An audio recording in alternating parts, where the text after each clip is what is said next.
I don't have any experience in martial arts. Should I learn Muay Thai first, or should I learn Brazilian Jiu Jitsu first?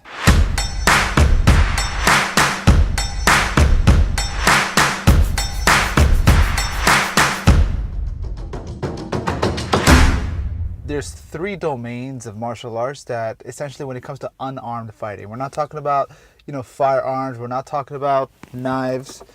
Got one right here. But what we're talking about here is unarmed combat, unarmed fighting, unarmed self-defense. Generally, there's three areas, right? Number one, you've got standing fighting, standing martial arts. You have takedown martial arts, and then you have grappling or ground fighting martial arts. Now, if you're talking about learning martial arts inclusively as a whole, you want to learn all three domains. And traditionally, most martial arts throughout the world, when they were truly martial, as in part of the military life, outside of the domain of sport, but more so in the space of being able to protect yourself and your family and your country and all that, it always included all three of these. It always consisted of having the ability to fight, striking, be able to take the person down and control them while they're on the ground, or in today's terminology, submit them.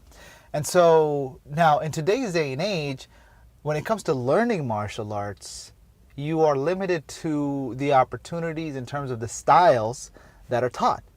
The most prevalent and most common style of martial arts in each of these three domains that you can check out if you want to learn all martial arts. Keep in mind, you have your whole life. You don't have to be like, I'm only going to learn one area. In reality, if you just learn one aspect, i.e. if you just learn jiu-jitsu or grappling or whatnot, and okay, that might help you to some degree, but if you don't know how to punch, you don't know how to take a punch, you don't know how to slip a punch or dodge a punch, or duck a punch, or a kick for that matter, you don't know how to get off the ground, that could pose a problem for you. So it's for that reason, it's important to know all aspects of martial arts. But when it comes to learning one at a time, right? So get proficiency in one style. So in terms of what's available today, at least here in the United States, you will typically find plenty of places that teach Muay Thai. I think Muay Thai is a great style to learn if you don't know any martial arts, because culturally, I think it fits well within the American dynamic, in the sense that in Muay Thai, it's all about effectiveness, in the sense of there's no belts. There's no belts in Muay Thai. In fact, you're progressing in Muay Thai when you start winning matches. It is very sport focused, but it teaches you the facet of how to throw a punch, right? And a lot of Muay Thai today is kickboxing, right? And even if you don't have Muay Thai near you, you can go with kickboxing. It's different. Muay Thai specifically is the art of four limbs, where you talk about the fist, the elbows, you got your knees, and you got your feet, right? So, and essentially, when it comes to standing fighting, regardless of what the style is, you're gonna have your basic techniques, which is how to jab, cross, uppercut, hook, right? You got your elbows, and variations thereof. You might have a back fist or whatnot, but like that, or a hammer fist. But at the end of the day, it's about striking. If you can get conditioned to throw proper strikes with good technique, then you're good in that regard. Same thing with the kicks. You got a front kick, you got a maybe a side kick, got a round kick or a low kick, a knee, a back kick maybe, right? But that's like if you want to go like robust, you might have a dozen techniques. I mean, let's count it out. Jab, cross, uppercut, hook. That's 4, right? Elbow, elbow cross. Now, if you want to make the elbows in terms of different types of elbows, you got elbow this way, you got elbow this way, you got elbow cross. That's 3. So 4 plus 3, that's 7. All right? Now we're talking about kicks. You got your front kick. Now you can have 2 types of front kick: striking front kick, checking front kick. Okay? You got your low kick. Let's say you want to go a little bit higher with the low kick, turn that into a roundhouse kick.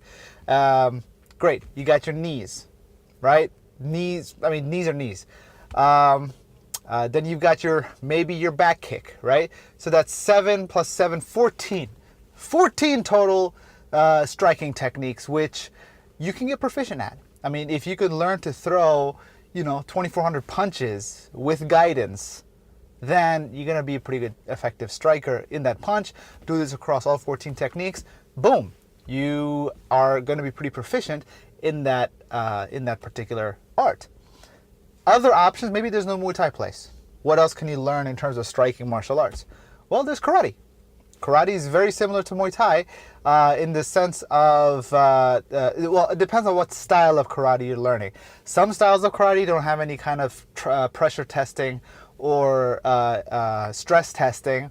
The style of karate that I learned growing up initially was Kyokushin karate, in which they have a heavy emphasis on sparring and stress testing the technique that you learn. So that's a place that you can definitely start. And a similar thing, your jab, your cross, and we in our style, because the school that I was at, we learned Kyokushin and we learned Muay Thai. So for me to distinguish between what's Muay Thai and what's Kyokushin is a little bit difficult because it's kind of all merged together. But what about takedowns, right? What about how do you go from an individual that is standing to how do you bring them to the ground? Because sometimes closing that distance is really important. And sometimes a person might be strong standing, you want to take the advantage, bring it to the ground. But in order to be able to bring them to the ground, you have to do the takedown. And fundamentally, hands down, there's two styles. And I believe across the United States, we have access to both of those styles. Style number one is standard American folk style wrestling. Boom. Now today there's also the popularization of Sambo, right? Which coming out of Dagestan and the UFC and Khabib and all these other guys. But it's still wrestling. A big part about wrestling is to go from a standing position, bring the guy down and pin him to the floor and control him there. So, but generally folk style wrestling is popular. Almost every high school across the United States teaches this. So if you're a teenager or high school, learn wrestling from the local school there. It's gonna bring you a lot of benefit. If you don't have access to that, I'm sure there's some martial arts schools that also have wrestling as part of their programming. So learn that. Now, if you don't have access to wrestling, then another option is to learn Judo. Judo is full of takedowns. In fact, a huge part of the sport aspect of Judo is all about getting the person from a standing position to the ground. When it comes to the ground fighting and things like that, which also includes, well, specifically, I would say Brazilian Jiu Jitsu is a good place to start as well, because, they have some basic takedowns, like your single leg and your double leg takedown. And then from those takedowns, you continue on to, or pulling guard, as some people do, if you can get a hold of the individual, and you literally bring them into your guard and then continue the ground fighting situation from there. And so when you're in the ground, there's essentially four major areas that, the focus of any kind of grappling or jiu-jitsu, or Brazilian jiu-jitsu in this case, focuses around, which is the guard, side control, mount, being able to transition between these movements as well as the back. And the idea is being able to essentially defend against strikes, not necessarily strike yourself, but defend against strikes, escape from the situation, get control of the individual, and be able to submit them and win the match or get away from the situation. This is basically martial arts, unarmed martial arts as a whole. And so in terms of styles, again, just as a review, standing, you have Muay Thai and karate. Now, you also have Taekwondo, but I don't have that much experience in Taekwondo. I did as a kid for a couple of years, and that's about it.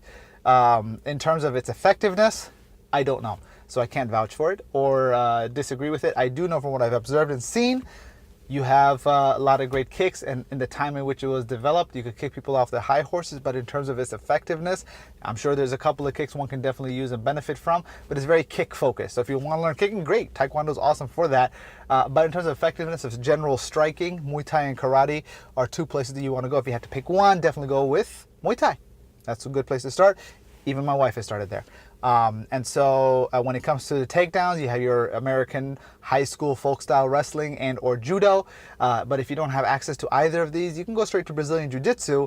And in these two areas, if you know the striking arts and you know Brazilian Jiu Jitsu, you have your basic takedowns and then you got your ground game. So I hope that helps answer the question for you to continue and develop your martial arts training for your personal self-defense. Everybody should be able to learn this. Take the time out and practice in this area. It's good for your health, it's good for longevity, and it is something that develops both self-discipline, humility, and character in an individual.